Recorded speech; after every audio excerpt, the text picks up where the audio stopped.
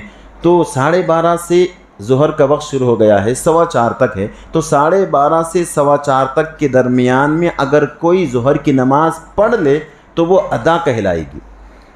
4:30 ہو گئے ہیں، 4:15 کے بعد 4:30 ہو گئے ہیں، اب عصر کے وقت میں ہم داخل ہو گئے، عصر کے وقت میں ظہر کی نماز ادا کریں تو اس کا نام ہے قضا۔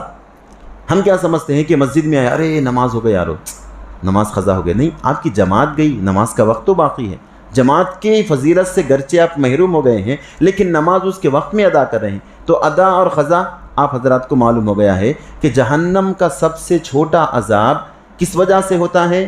نماز کو پابندی سے ادا نہ کرنے کی وجہ سے۔ اب معلوم نہیں ہو رہا آپ نے، کیونکہ اب ہم جوان ہیں، دیکھیں گے جب دیکھ لیں گے، نہیں، بیوقوفی ہے۔ عقل مند شخص وہ ہے جو طوفان کے آنے سے پہلے باڑ باندھ لیتا ہے۔ عقل مند شخص وہ ہے جو کرائسس ہونے سے پہلے اپنے کاروبار کو ایک لیول پر لا لیتا ہے۔ دیکھیں گے، میں امریکہ میں کرائسس چل رہے ہیں، انڈیا میں آئے تک دیکھیں گے، کووڈ آیا تھا دیکھیں گے، دیکھے تک کیا عالم ہو گیا، سب گھر میں قید میں آ گئے، پورے کاروبار سب ستیہ ناش برباد ہو گئے۔ تو عقل مند شخص وہ ہے کل کی تیاری آج سے کرنا ہے، آج کی تیاری ابھی سے کرنی ہے۔ دوسرا، جب تمام قیامت کے میدان میں آ جائیں گے تو حضور نے فرمایا کہ ایک بہت بڑا بچھو جہنم سے نکل کے حشر کے میدان میں آئے گا۔ بچھو، اس کے بارے میں حضور نے فرمایا اس کی پرسنالٹی، بچھو کی، اس کی جسم کی جسامت زمین و آسمان کے برابر ہوگی، اتنا بڑا بچھو۔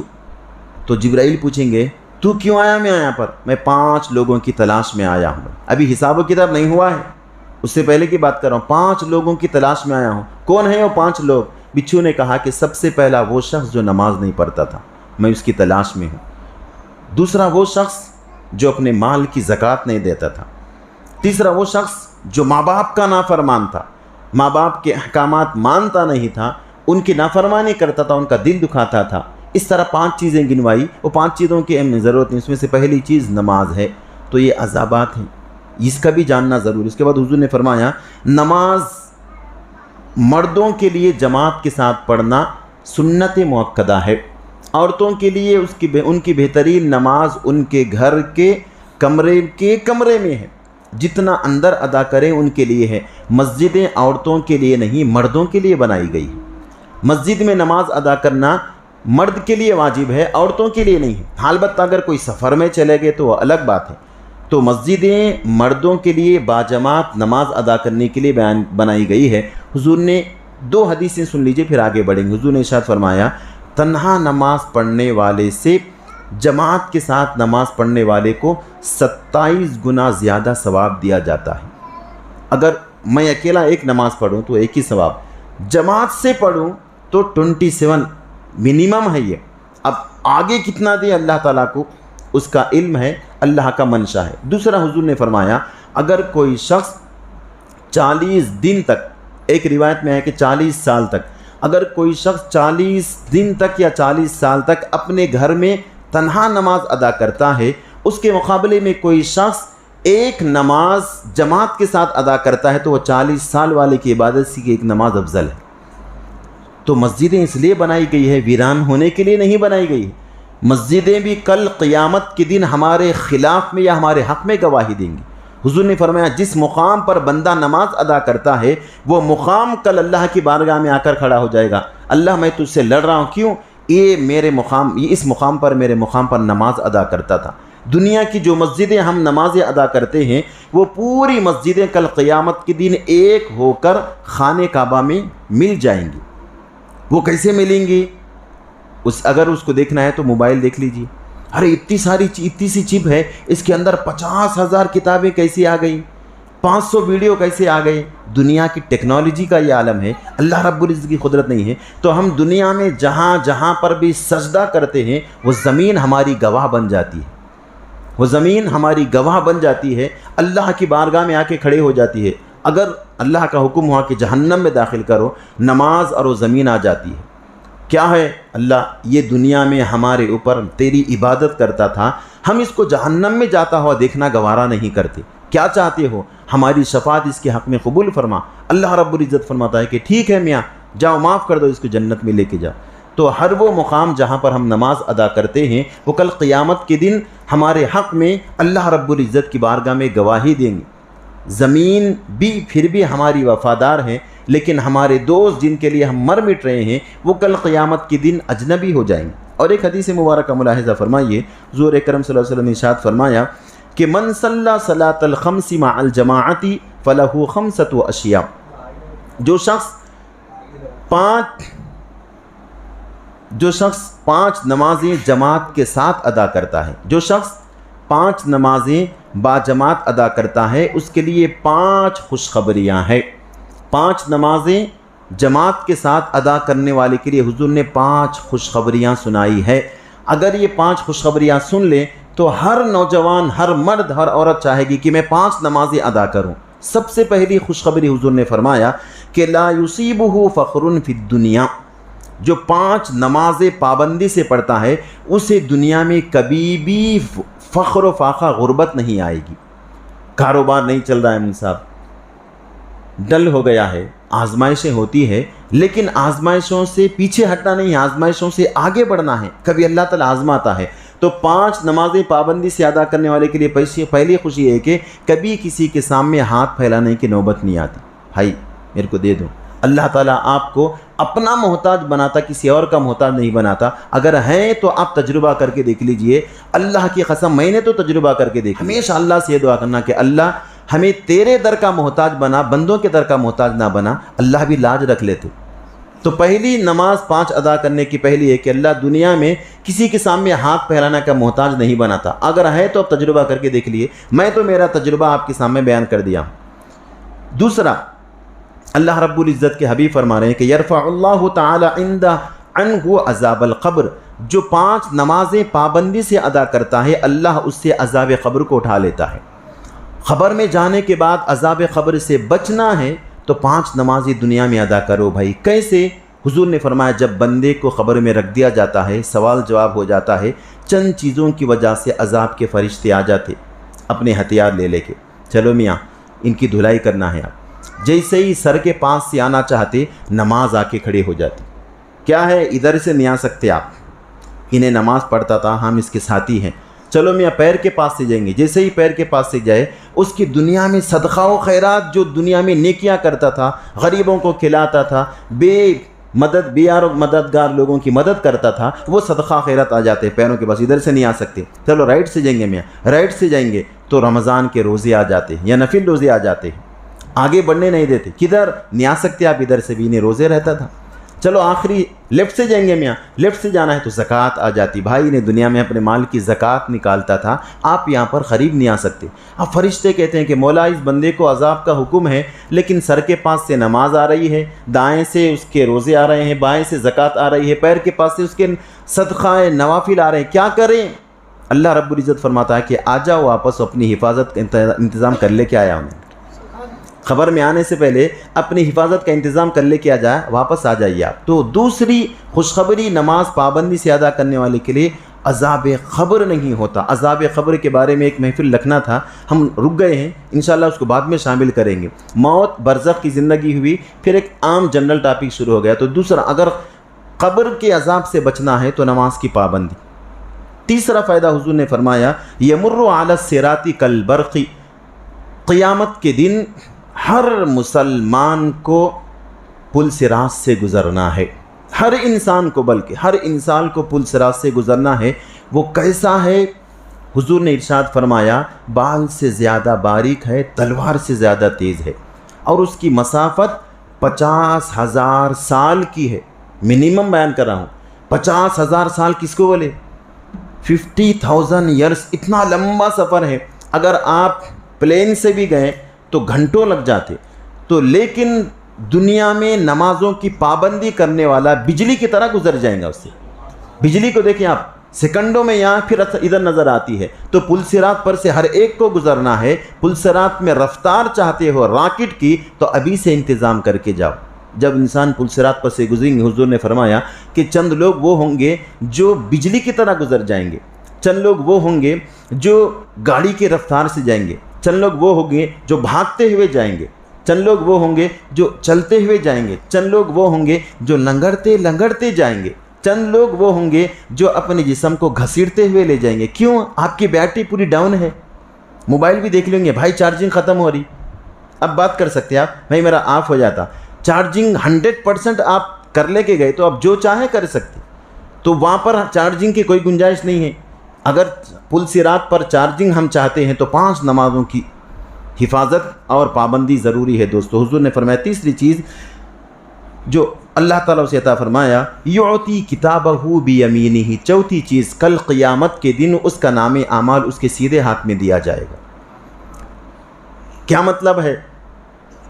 بندے جتنے بھی قیامت میں جو بھی حضرت آدم سے لے کے دنیا کا آخری انسان مرا تھا، قیامت کے دن سب اٹھیں گے، حشر کے میدان میں جمع ہو جائیں گے اللہ کی بارگاہ میں حساب و کتاب دینے کے لیے۔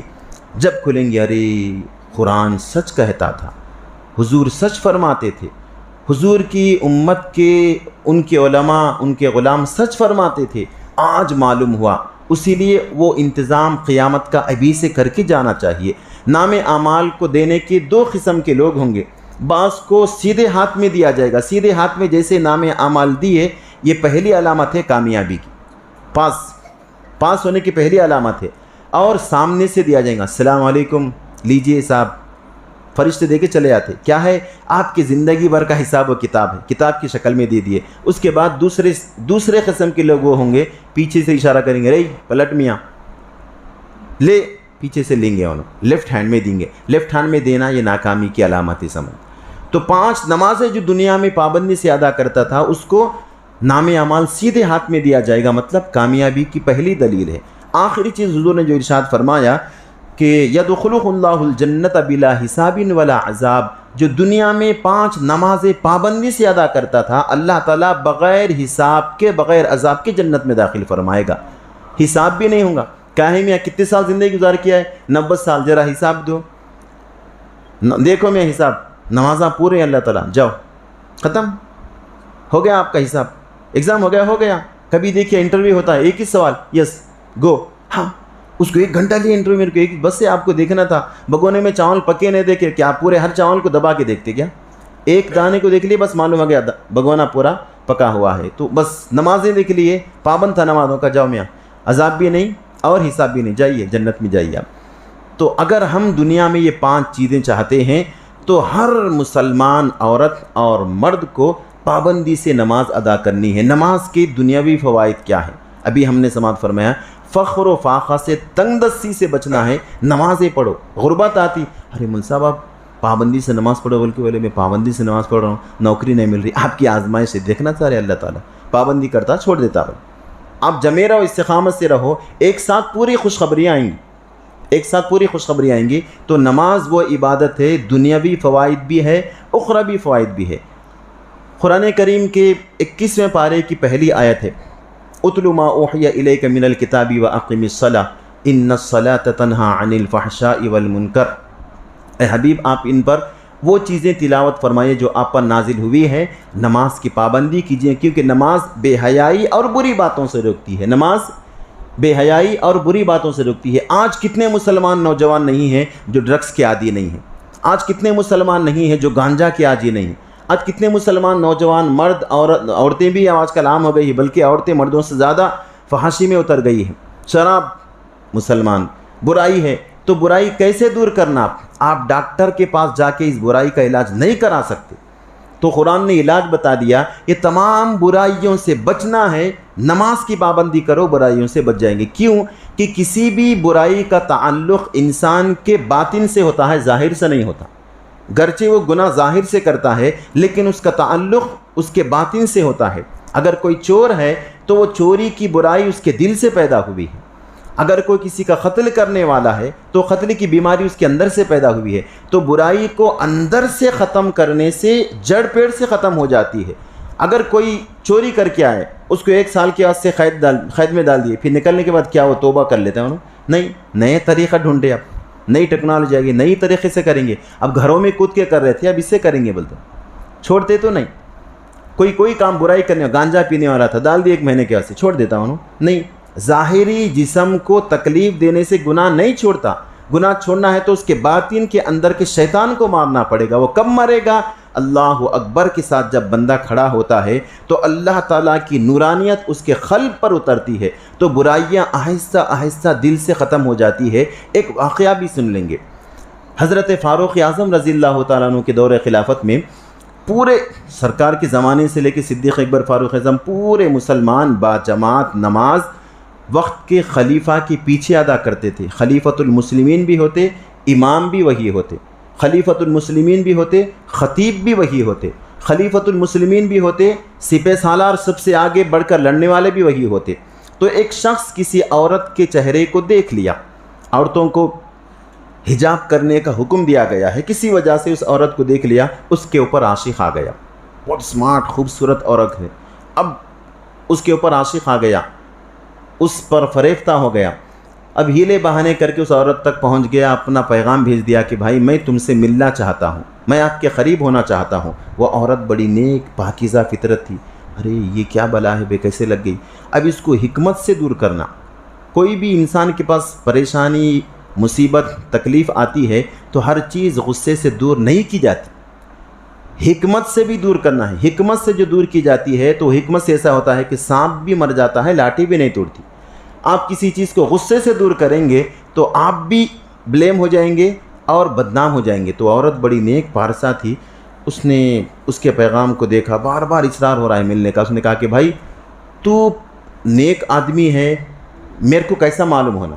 بھائی میں تو جو ہے نمازی پرہیزگار ہوں، تو بھی نمازی پرہیزگار ہے، میرے کو کیسا معلوم ہونا؟ ارے بھائی نمازی پرہیزگار ہوں، نماز پڑھتا ہوں. تو ایک کام کر، آج سے لے کے 40 دن تک 5 نمازیں پابندی کے ساتھ تکبیر تحریمہ کے ساتھ اگر تم پڑھ لیے تو آپ کی شرط پوری کروں گی.